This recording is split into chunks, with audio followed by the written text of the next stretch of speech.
Here's another question from the Passion Conference we received from a podcast listener. Pastor John, I was at the Passion Conference where you spoke. I heard many people, college students mostly, say things such as, Piper just talks right over my head, or he is too hard to understand. Why do you think so many people respond that way to your teaching? Oh, dear. Well, let's just be honest. It could be that I'm confusing. Um, it could be that I'm muddle-headed. I don't really know what I mean. I mean, people can't help others understand what they mean if they don't know what they mean. It could be that I don't take the time necessary to make things as simple and understandable as they ought to be. That I'm unprepared, unclear. So yeah, that's possible.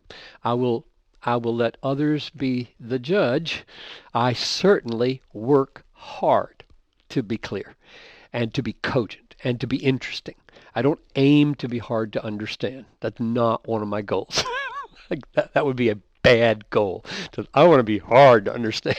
Get a reputation of being unintelligible. No, that's not what I'm after. But here's another possible explanation, and it's probably a combination.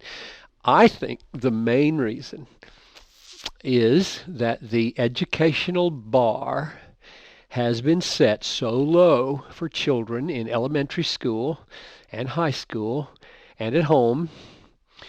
There's no great premium put on thinking. Thinking is work. It really is. In a sense, the mind is a muscle.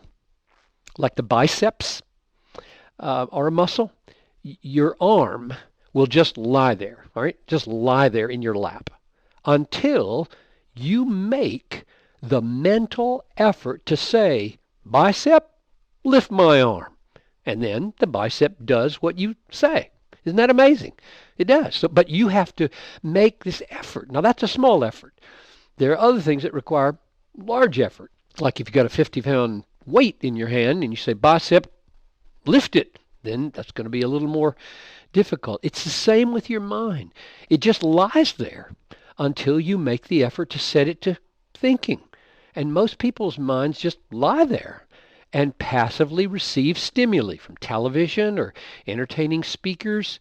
But if someone comes along and they start weaving an argument, and what they say at one point is required for understanding what they say at the next point is required for what they say at the next point, then the mind has to be told, hey, get up, wake up, work, listen, got to put this together, put the pieces. He's building something here. If you miss the first two, the third one will dangle in the air. Follow this chain of reasoning. And most people are not accustomed to doing that, and they don't want to make the effort. We're all by nature mentally lazy. Children need to be taught the joy and the great benefits of overcoming this laziness and making the discoveries that only thinking can make. So someone might say, well, given this reality then in your audience, why don't you adjust and change your way of speaking so that more understanding can happen? And here are my reasons for not adjusting any more than I do. And I don't claim to have the adjustment perfect, but here are the reasons. Number one, the Bible reasons. I would be untrue to the Bible if I did not create the lines of reasoning in the Bible. The Bible is a demanding book, really demanding. Even the parts that are simple at one level are profoundly challenging at another level. If I were to constantly communicate to the people, you don't need to make an effort in order to understand the truth, I would lie to them about what's required in reading the book of Romans or the book of John or the book of Isaiah or the Psalms. It is a demanding book. You must ask about the relationships of one clause to the next, otherwise you will miss the meaning. Number two, I think God has called me to lift the level of thinking about God, not simply to adjust to how low it is. And number three, the Bible itself demands that we think when it comes to discerning the meaning of God's Word. For example, 2 Timothy 2:7, think over what I say, for the Lord will give you understanding.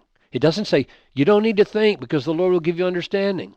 It says think because the Lord through your thinking will give understanding. Or 1 Corinthians 14:20, be infants in evil, but in your thinking be matures. That's what I want to say to this generation. In your thinking, don't be babies. They just wait for mama's breast and then they suck as though no effort were required to think. No, you are now grown-ups. You must think. And here's a fourth thing that comes to mind. The people who are willing to make the effort to follow a train of thought are generally the kind of people who will be leaders someday. They are the people I am most eager to persuade.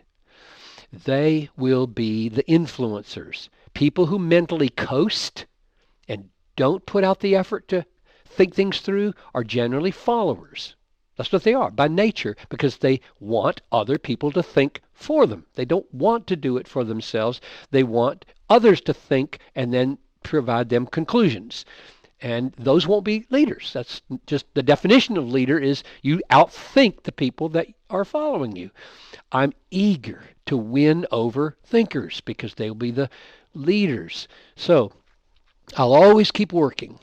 I'm going to try. I want people to understand what I'm saying. I want to be as understandable, intelligible as possible, but not at the cost of losing the depth and richness that come from following the lines of thought in the Bible. That's good, Pastor John. So to paraphrase Peter, there are just some things in Piper that are hard to understand. I'm glad to be associated with Paul. I wouldn't presume that. All right. Excellent. Another episode on this topic is one titled Childlike, Not Childish, where you explain how intellectual development should work to make us increasingly more childlike in our faith. That's episode 135. We'll be back tomorrow to answer the question, is it possible for a husband to lust after his own wife? It's never boring around here. I'm your host, Tony Reinke. See you tomorrow.